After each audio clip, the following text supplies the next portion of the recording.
오늘은 마가복음 8장에 기록된 5번째 사건으로 베드로의 신앙 고백 사건 뒤에 예수님께서 자신의 죽음과 부활을 제자들에게 예고하시는 마가복음 8장 31절에서 33절을 본문으로 하나님의 말씀을 나누고자 합니다. 지난주에 예수님께서는 이제 제자들의 영적인 눈을 여시고자 두 번의 질문을 하셨고, 두 번째 질문으로 본문 29절 말씀을 보면 너희는 나를 누구라고 하느냐라고 이제 물으셨을 때 베드로가 마태복음 16장 16절에서 주는 그리스도시요 살아계신 하나님의 아들이시니다라는 주님께 올바른 고백을 하는 말씀을 살펴보았습니다. 더욱이 주님은 베드로의 고백을 들으신 뒤에 신약교회를 세우시겠다고 하는 위대한 선언을 하실 정도로 교회사 가운데 정말로 중요한 사건이자 전환점이 되는 내용을 우리가 지난주까지 살펴본 바 있습니다. 이처럼 주님은 사람들이 어떻게 평가하든지 상관없이 그분의 자녀들이 자신을 올바로 알고 믿으며 고백하는 것을 얼마나 듣기 원하시는지를 우리가 알 수 있었습니다. 아무튼 여기 마가복음 8장에서 베드로는 정말로 중요한 역할을 했습니다.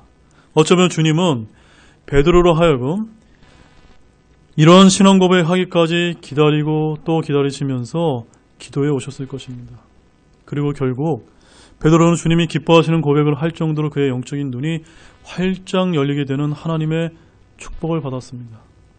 자, 이 정도 상황이 되면 우리는 베드로의 믿음이 그 누가 보더라도 뛰어나거나 장성했을 거라고 생각하기 쉽습니다. 근데 오늘 본문을 보면 오히려 그 반대가 되었음을 보게 됩니다. 특히 조금 전까지만 해도 주님을 기쁘시게 할 정도로 훌륭한 신앙고백을 했던 베드로였는데 오늘 본문 33절을 보게 되면 그는 어째서 주님으로부터 사탄아 너는 내 뒤로 물러가라 라고 하는 정말로 기분 나쁜 책망을 듣게 되었던 것일까요? 주님은 여기에 대해서 그 이유에 대해서 간단하게 말씀을 하고 계신데 33절에 이렇게 말씀하십니다. 내가 하나님에게서 난 일들을 좋아하지 아니하고 사람들에게서 난 일들을 좋아하는도다 라고 말입니다.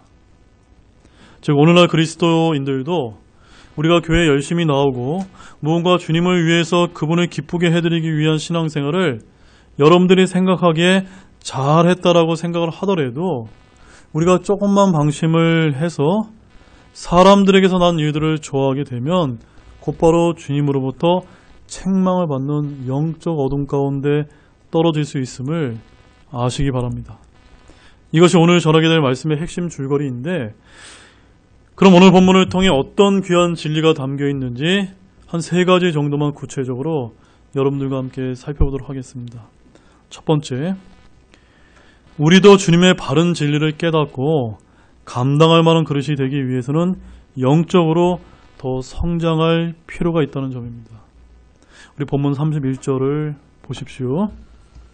또 그분께서 사람의 아들이 반드시 많은 일들로 고난을 당하고 장로들과 수제사장들과 서기관들에게 버림받아 죽임을 당하며 사흘 뒤에 다시 일어나야 할 것을 그들에게 가르치기 시작하시되. 이 31절 말씀은 예수님께서 베드로의 신앙 고백을 들으시고 신약교회를 세우시려는 위대한 선언을 하신 뒤에 나온 말씀입니다. 그때 주님은 마태복음 16장 18절에서 내가 내 교회를 세우리라, 즉 영어로는 I will build my church라고 미래형으로 약속하셨습니다. 즉 주님의 피로 사신 신약교회를 세우시기 전에 그분께서 당하셔야 할 일을 지금 주님은 예루살렘을 가는 여정에 초점을 맞춰서 드디어 제자들에게 가르치기 시작하셨다는 점입니다. 그래서 31절에서도 그들에게 가르치기 시작하시니라라고 말씀하고 있는 것입니다. 이 말씀은 예수님의 공생의 사역 기간 중에서 처음으로, 그러니까 지금 거의 한 3년 반 가까이 이제 제자들이 주님을 따라다니면서 한 번도 예수님부터 이런 이야기를 들은 적이 없었는데 지금 예수님께서 십자가에 달려 돌아가시기 직전에 드디어 주님께서는 이제는 내가 때가 되어서 제자들에게 내가 이제 고난을 받게 되어서 죽게 될 것이고 묻히게 될 것이고 부활할 것에 대한 아주 구체적인 예고를 제자들에게 하기 시작했다는 점입니다. 인간적인 관점에서 볼 때 정말로 제자들에게는 깜짝 놀라거나 충격적인 말씀이었음에 틀림이 없습니다. 주님은 제자들에게 31절 말씀에 이렇게 얘기하시죠. 사람의 아들이 반드시 많은 일들로 고난을 당하고 장로들과 수제사장들과 서기관들에게 버림받아 죽임을 당하여 사흘 뒤에 다시 일어나야 할 것에 대해 가르치기 시작하셨다는 점입니다. 여기서 주목되는 이제 우리가 두 가지 사실이 있는데, 첫째는 이러한 예수님의 대언이 제자들을 포함한 당시 사람들이 지니고 있던 메시아 관과는 아주 큰 차이를 보였다는 사실입니다. 무슨 말씀이냐면, 주는 그리스도신이다 라는 이 베드로의 신앙 고백을 들으신 후에 자신이 메시아이시지만 많은 사람들이 기대하는 그런 정치적인 메시아가 아니라 결국 고난을 받는 대속의 메시아 되심을 나타내고자 어떤 호칭을 쓰셨습니까? 사람의 아들이라고 하는 이런 표현을 쓰셨다는 점입니다. 왜냐하면 사람의 아들이라고 하는 이런 호칭은 장차 심판의 권세를 가지고 이 땅에 오실 심판주로서의 모습보다는 성육신 하셔서 이 세상에서 우리들을 위해 고난을 받고 죽임을 당하신 고난의 종으로서의 모습을 강조하기 때문입니다. 그리고 두 번째는 주님은 제자들이 자신을 그리스도요 하나님의 아들로 알기 이전에는 자신이 고난을 받고 죽어야 한다는 사실을 가르치지 않으셨습니다. 그렇지만 베드로의 신앙 고백이 있은 다음에야 비로소 그 사실을 가르치기 시작했다는 점을 주목할 필요가 있습니다. 바로 주님은 이제는 그들의 영적인 눈이 열려서 감당할 만한 그릇이 되었다고 판단하셨을 때가 되었기 때문에 비로소 자신의 고난과 죽음에 대해 알려주셨다는 사실입니다. 자, 이 부분에서 우리는 어떤 점을 저와 여러분이 적용해 볼 수 있을까요? 그것은 주님의 바른 진리를 깨닫고 그것을 감당할 만한 그릇이 되는 때가 그 누구에게나 있다는 점입니다. 만약 주님께서 제자들을 이끄시고 처음에 공생의 사역을 시작할 때부터, 그 초기부터 자신의 고난과 죽음에 대해서 말씀을 하셨다면 과연 어떤 일이 벌어졌을까요? 아마도 따르던 제자들이 거의 모두가 다 도망가고 말지 않았겠습니까? 이처럼 각 사람은 영적 성숙도나 은사가 다 다릅니다. 특히 각 구원을 받았을 때 영원한 생명을 보장해 주신 하나님의 은혜가 너무나 크고 감사하고 기뻐서 기쁨이 넘치는 믿음 생활만이 우리 앞에 펼쳐질 것이라고 우리는 기대합니다. 하지만 구원받은 기쁨도 이내 잠시뿐이고 곧 이어서 그리스도인의 삶에 고난이 뒤따른다는 사실을 깨닫게 되었을 때 그것을 기쁨으로 받을 때까지는 시간이 꽤나 걸린다는 사실입니다. 우리 로마서 8장 17절 말씀 보십시오. 자녀이면 상속자 곧 하나님의 상속자요 그리스도와 함께하는 공동 상속자니라. 우리가 그분과 함께 고난당하면 이것은 우리가 함께 영광도 받으려 함이니라. 저도 인간적으로는 여러분들에게 여러분 신앙생활 잘하시면 이 세상에서 영광과 축복을 받습니다라고 저도 여러분에게 이렇게 말씀드리고 싶어요. 근데 성경이 가르치면 어떤 가르침이냐면 오히려 그런 세상적인 축복보다는 무엇을 강조하고 있습니까? 너희가 그리스도로 인하여 고난이 뒤따르게 될 텐데 그 고난을 잘 견디고 이기면 주님 만나게 될 때 함께 영광도 받게 된다고 약속하십니다. 여러분 이것을 믿으십니까? 따라서 우리는 구원받고 나서 주님께 기도해야만 합니다. 주님께서 알려주고자 하시는 바른 진리를 깨닫고 다가오는 그리 고난도 감당할 수 있는 정말로 장성한 믿음으로 성장할 수 있도록 인도해 달라고 우리가 연약하기 때문에 기도하고 간구해야 된다는 점입니다. 자, 그리고 두 번째는 십자가는 영광을 얻기를 소망하는 우리 그리스도인들이 넘어야 할 최대의 관문이라는 점입니다. 우리 본문 32절을 보십시오. 드러내놓고 그 말씀을 하시니 베드로가 그분을 붙잡고 그분을 꼬집기 시작하거늘. 자, 이 32절 말씀은 예수님께서 십자가에서 받게 될 고난을 들은 베드로의 반응을 나타냅니다. 여기서 단지 베드로가 예수님을 붙잡고 꼬집기 시작했다고 아주 짧게 기록을 하고 있지만 같은 사건을 기록한 병행구절인 마태복음을 보게 되면 다음과 같이 이제 기록되어 있는 것을 볼 수가 있는데 우리 마태복음 16장 22절을 한번 가보십시오. 그때 베드로가 그분을 붙잡고 그분을 꼬집기 시작하여 이르되 주여 그럴 수 없나이다. 이 일이 결코 주께 임하지 아니하리다 하거늘. 지금 베드로가 주님을 말리면서 이 일이 결코 주께 임하지 아니하리. 이 일이 어떤 일입니까? 지금 주님께서 죽는다거나 또 다시 부활하시거나 하는 이런 일은 결코 있어서는 안 됩니다라고 그렇게 지금 만류하고 있습니다. 즉 베드로는 매우 강하게 그리스도의 고난을 반대한 것으로 나타나고 있습니다. 결국 그는 이런 태도로 인해 주님으로부터 사탄이라고 불리는 큰 책망을 들어야만 했습니다. 좀 어떻게 보면 좀 너무하지 않습니까? 굳이 꼭 사탄이라는 표현까지 써면서 이렇게까지 책망하실 필요가 있었나? 그렇다면 좀 전까지도 주님께 올바르게 신앙 고백을 했던 그런 베드로였는데 왜 이처럼 주님의 고난일과 앞에서 거의 본능적으로 거부감을 보이며 반발했던 것일까요? 그 이유는 다른 것이 아니라 그가 바로 고난 없는 영광을 기대하였기 때문입니다. 어떤 영광이요? 고난 없는 영광을 기대했기 때문입니다. 베드로 역시도 주님께서 정치적인 메시아로 장차 유대의 왕이 되면 예수님 옆에서 영광의 한 자리를 이제 기대를 했는데 갑자기 예수님께서 죽겠다고 말씀하시니까 결코 그럴 수 없습니다라고 만류했던 것입니다. 물론 베드로의 만류는 주님께도 고난 없는 영광을 얻도록 요구한 것이기도 했습니다.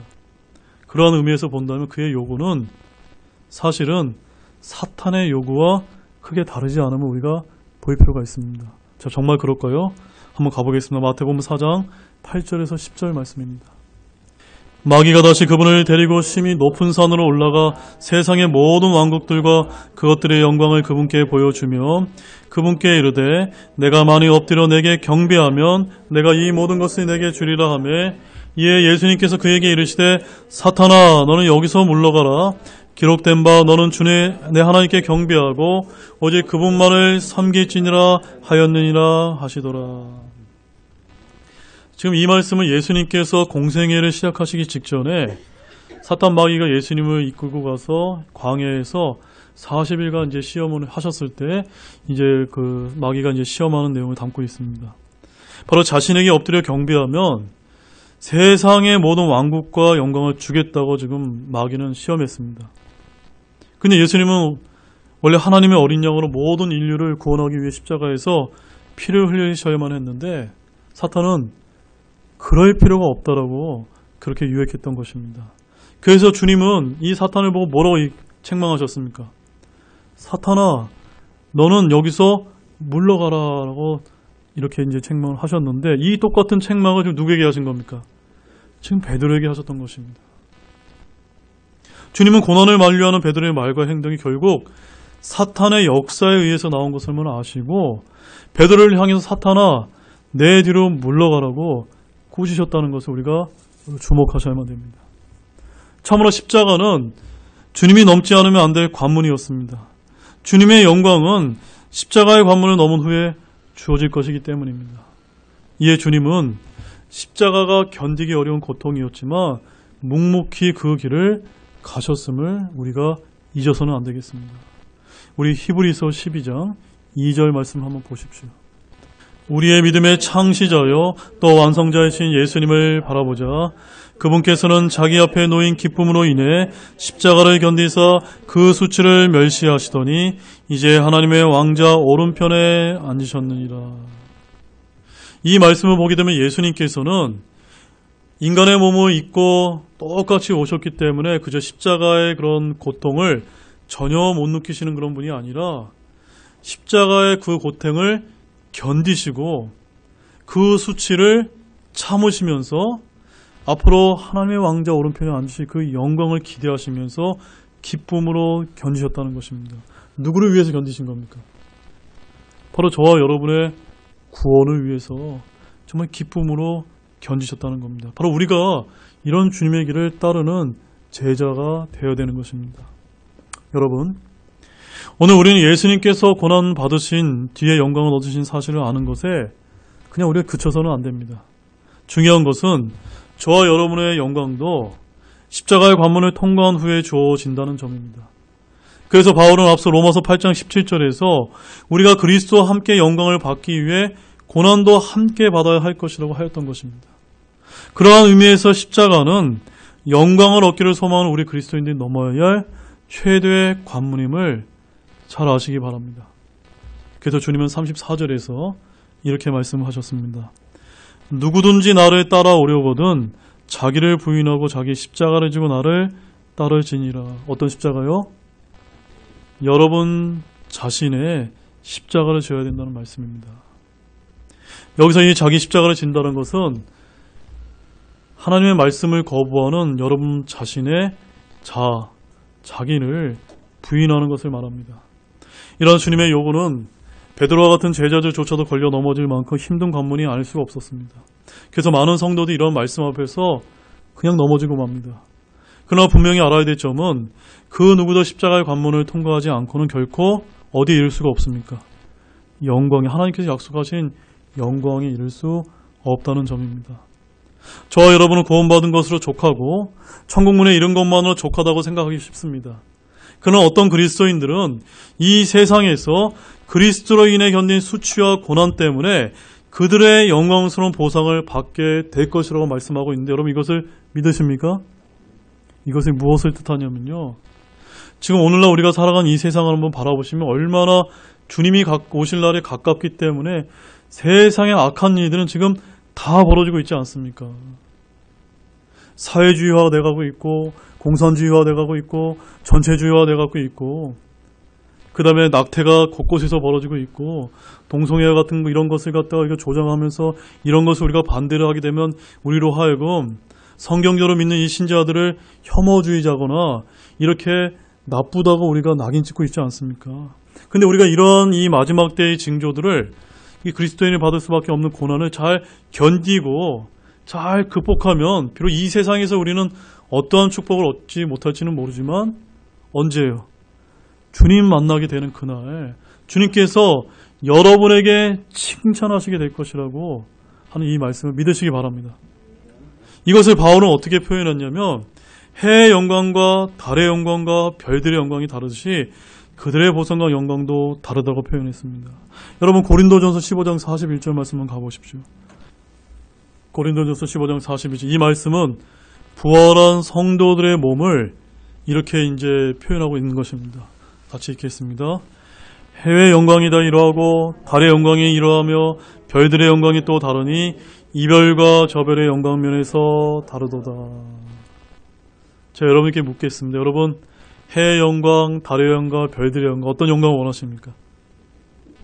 당연히 해의 영광을 원하시죠? 근데 이렇게 해의 영광을 얻으시려면 좀 전에 우리가 살펴봤던 그런 말씀처럼 하나님의 말씀하신 것들에 잘 순종하게 될 때 하나님께서는 그것을 약속하고 계시다는 겁니다. 디모데후서 2장 10절에서 12절 말씀도 보겠습니다. 그러므로 내가 선택받은 자들을 위하여 모든 것을 견딤은 그들도 그리스도 예수님 안에 있는 구원을 영원한 영광과 함께 얻게 하려 합니다. 그것은 신실한 말이로다. 우리가 그분과 함께 죽었으면 또한 그분과 함께 살리라. 우리가 고난을 당하면 또한 그분과 함께 통치하리라.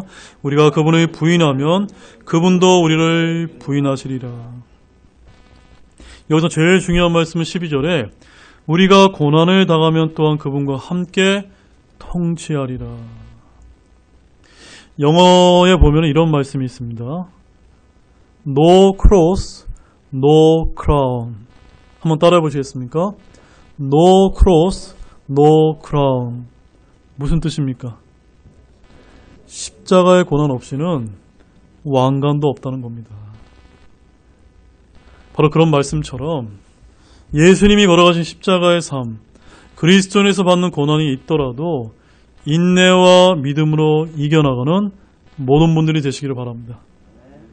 자, 그 다음에 이제 세 번째는 가장 중요한데요.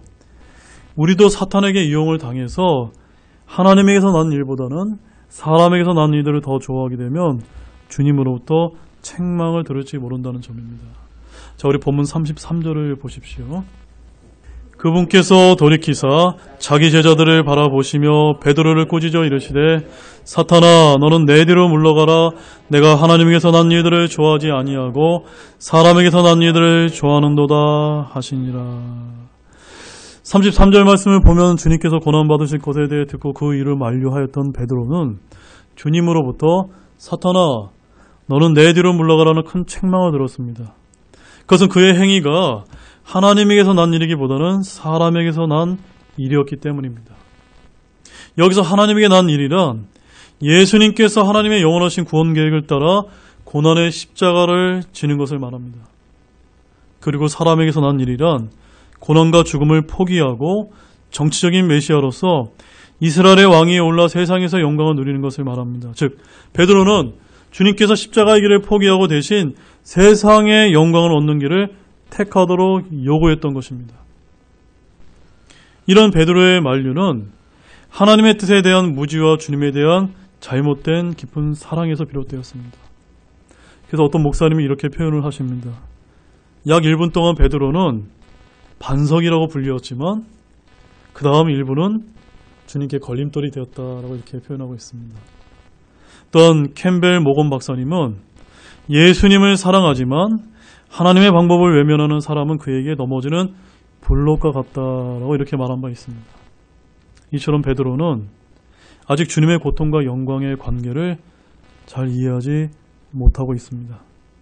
사실 베드로가 그리스도의 대속사역을 저지하는 목적으로 한 말이 아니라 단지 선한 의도에서 주님이 잘 되시기를 원해서였고 예수님은 너무나 사랑했기에 그분이 고통당하는 것을 원치 않았기 때문입니다. 그러나 사탄은 예수님께 모든 왕국과 영광을 보여주며 자기에게 경배하며 그 모든 것을 주겠다고 유혹했던 것처럼 주님의 십자가의 길을 만류하는 베드로의 행위 역시도 누구의 행위나 다름없던 것입니까? 사탄의 행위와 다름이 없었다는 점입니다. 그 때문에 주님은 베드로를 향해서 사탄아 내 뒤로 물러가라고 책망하셨다는 것을 잊지 마시기 바랍니다. 여러분 여기서 베드로가 사탄이라고 하는 그런 말이 아니라 단지 그가 사탄의 지배를 받고 있다는 것을 나타냅니다.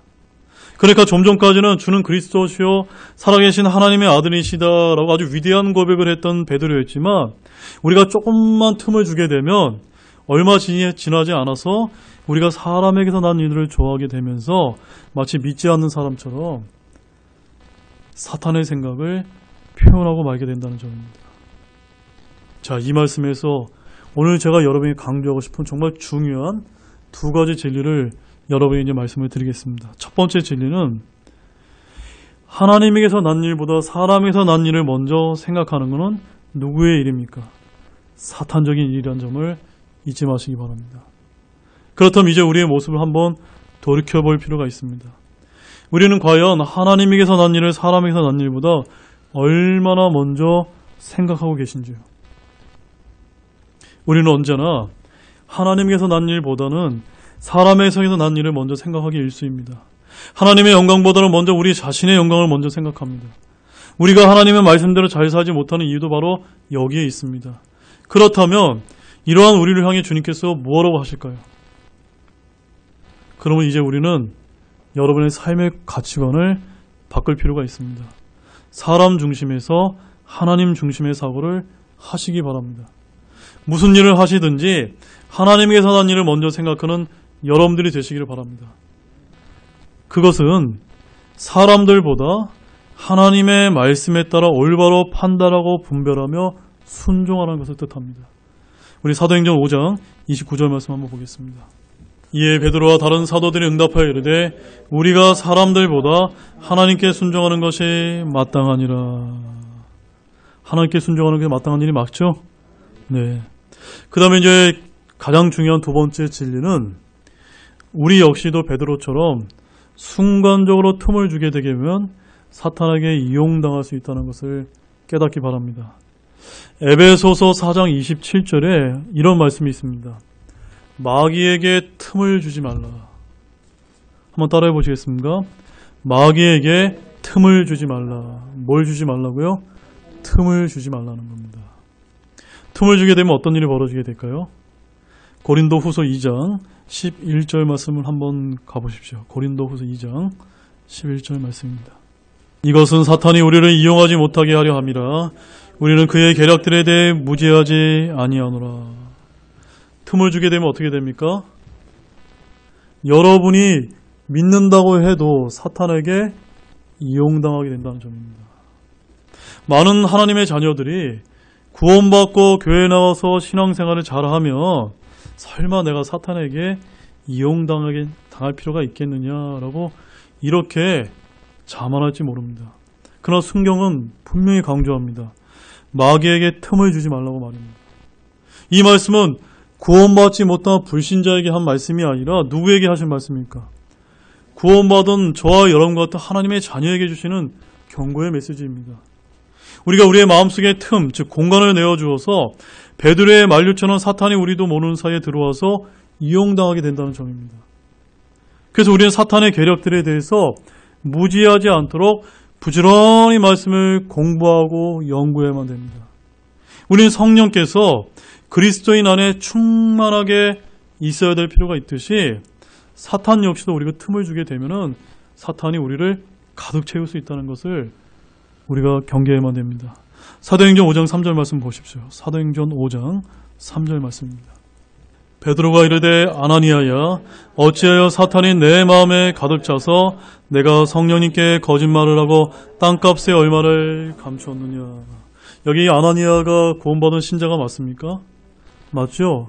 구원받은 하나님의 자녀임에도 불구하고 성령님을 향해서 거짓말을 했을 때 그의 마음이 무엇으로 가득 찼습니까? 사탄으로 가득 찼다는 겁니다. 그러므로 우리 자신도 늘 우리는 교만하지 않고 우리 자신도 늘 연약해서 사탄에게 우리의 마음을 쓰이게 이용당할 수 있다는 것을 늘 잊어서는 안 된다는 겁니다. 근데 신약의 그리스도인들은 마귀에게 이렇게 틈을 줄 수가 있는데 그럼 어떻게 하면 그렇게 될 수 있을까요? 성경은 뭐라고 이야기하냐면 우리가 교만하게 되면 그 틈을 타서 마귀의 정죄에 빠질 수 있다고 이야기하고 있고 또한 세상 사람도 좋은 평판을 받지 못하게 될 때 그 틈을 타서 비방과 마귀의 올매에 빠질 수 있다고 말씀합니다. 바로 이런 것들이 마귀의 다 계략들인데요. 그 말씀도 보겠습니다. 디모데전서 3장 6절에서 7절 말씀입니다. 초신자는 아니 되나니 이것은 그가 교만으로 높아져서 마귀의 정죄에 빠지지 아니하게 하려 함이라. 또한 그는 반드시 박해 있는 자들로부터 좋은 평판을 받아야 하리니 이것은 그가 비방과 마귀의 올매에 빠지지 아니하게 하려 함이라. 아시겠죠? 교만. 우리가 왜 밖에 있는 믿지 않는 자들에게 좋은 평판을 얻기 위해서 우리가 노력을 해야 되냐면요. 바로 이런 마귀의 올무와 정죄에 빠지지 않기 위해서입니다. 사랑하는 여러분, 사탄 마귀는 우리가 이미 받은 그 영원한 구원에 대해서는 어떠한 영향도 줄 수 없지만 우리가 이런 마귀의 계략에 속임을 당해 틈을 주어서 하나님에게서 난 일들보다는 사람에게서 난 일들을 좋아하게 사탄 마귀는 언제나 사자처럼 울렁거리면서 우리를 유혹한다는 점입니다. 그래서 우리가 마귀의 올매에 빠지게 되어 고난 없는 영광을 택하게 함으로써 세상과 타협하는 길을 걷게 해서 결국 주님으로부터 책망을 받게 한다는 점입니다. 즉 사탄은, 잘 들으십시오. 가장 중요한 말씀입니다. 사탄은 저와 여러분에게 세상의 영광을 약속하시지만 결국 우리는 무엇을 당하게 될까요? 이 세상에서 고난을 당하게 되어 있습니다. 반면에 하나님께서는 말씀을 통해 우리가 고난을 당할 수 있다라고 말씀을 하시지만 결국 그 고난은 무엇으로 바꿔주실까요? 영광으로 바꿔주시겠다고 약속하고 계십니다. 정말 멋진 말이 아닙니까? 네. 따라서 언제나 사탄은 우리로 하여금 이런 하나님께서 약속하신 십자가와 영광의 관계를 깨닫지 못하도록 우리를 언제나 방해한다는 점입니다. 따라서 우리도 사탄에게 틈을 주면 이용당할 수 있음을 늘 경계하면서 기도와 말씀으로 깨어있는 여러분들이 되시기 바랍니다. 자, 이제 결론을 맺겠습니다. 오늘 크게 세 가지를 살펴보았습니다. 첫째, 우리도 주님의 바른 진리를 깨닫고 감당할 만한 그릇이 되기 위해서는 영적으로 머무는 것이 아니라 더욱더 성장할 필요가 있다는 점입니다. 그리고 두 번째는 십자가는 영광을 얻기를 소망하는 우리 그리스도인 로마의 최대의 관문입니다. 그리고 세 번째는 우리도 사탄에게 이용당해서 하나님에게서 난 일보다는 사람에게서 난 일들을 더 좋아하게 되면 주님으로부터 책망을 들을지 모른다는 점입니다. 그러므로 우리도 주님께서 베드로에게 하신 책망을 항상 기억하시고 주님으로부터 책망보다는 칭찬을 들을 수 있도록 하나님께서 난 일도 더 좋아하시는 모든 분들이 되시기를 바랍니다. 그 일은 주님처럼 십자가라고 하는 너머의 관문을 피하지 않고 순종하는 것을 뜻합니다.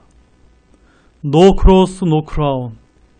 우리는 십자가라는 고난의 관문을 통해서 언젠가 영광스러운 왕관을 얻게 될 것입니다. 따라서 그 길을 잘 걸어서 여러분들이 주님 만나는 그날에 주님의 영광과 보상을 충만하게 누리는 모든 분들이 되시기를 우리 주 예수 그리스도의 이름으로 축원드립니다. 다 같이 일어나시겠습니다.